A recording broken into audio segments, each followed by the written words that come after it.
It's time. I don't. Yeah. Marion Ouais. from HireUp, API Integration Manager. Thank you for your great presentation.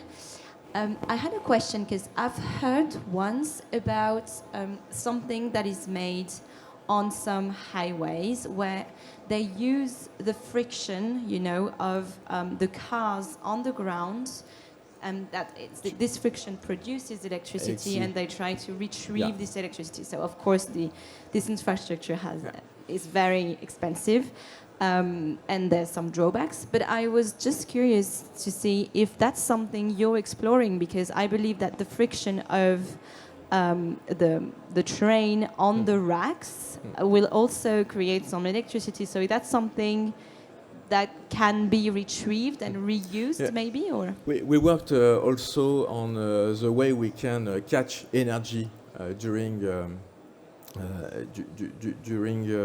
the operations. The first need is to put battery in our train. So we are working on that, on the next generation of train. And for example, the next TGV will have some battery on the train in order to catch a part of the energy. So yes, we are working on that. But it's not so huge. As I said on the eco-driving, for example, eco-driving has an impact more important.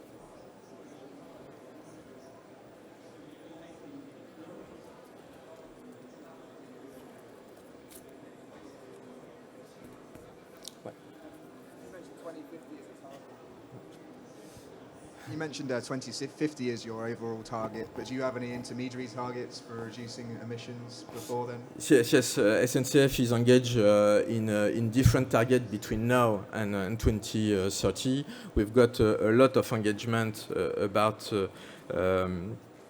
our emissions, and as we are a public company, we engage also through the states and the French state. So yes, we've got a clear plan of the decrease of our emission through the next years.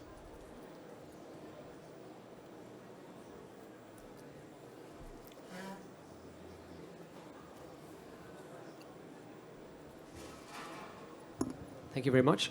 So I wanted to understand the app that you said you have released for your employees so that it can measure their footprint and equipment usage. Has that made an impact, and what was the first feedback from your employees on usage and around monitoring, and has that made them reduce their usage or optimize their usage? Some early feedbacks, The first feedback is very good because our employees are concerned with the emission and try to have the key in order to adapt their action on day to day. So the first thing is that there is a positive feedback with, as I said, a lot of agents who download the application on their device. The second thing is they were surprised by the first results, because the first results show them that it's their equipment which is the most important in their global footprint. So yes, they are working on storage, on printing, etc., and it's perfect. But even if they worked on that, if they look to have the latest equipment, the latest iPhone, etc., they will see automatically a huge gap on their application. So it was like a surprise, but also, I don't know in English, sorry, prise de conscience. The way to take the good action on, okay, I can have this equipment 1 year more, and it will be very good on my footprint.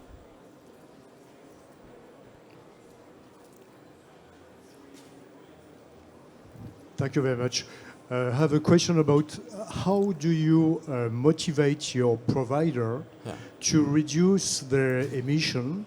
You talk about mindset. Yeah. How do you them to reduce their own footprint and engage them. Yeah. How do you engage them about that? It's a real challenge because we've got a lot of employers. We are a large group, so it was a challenge because the first part was to measure with the providers, and it was difficult with some of them on the digital part to have the good, a clear view of the statistics, of the figures. So the first thing is to measure and to work with them on transparency and to have access to the figures. The second thing is in every RFP today, we put 20% of our evaluation score on CSR indicators. So it's really important today to obtain a contract with SNCF. And it's, I think, the best lever today.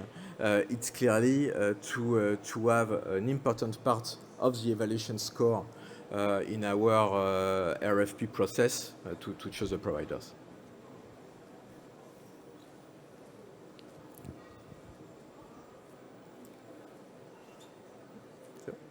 Thank you. Thank you very much.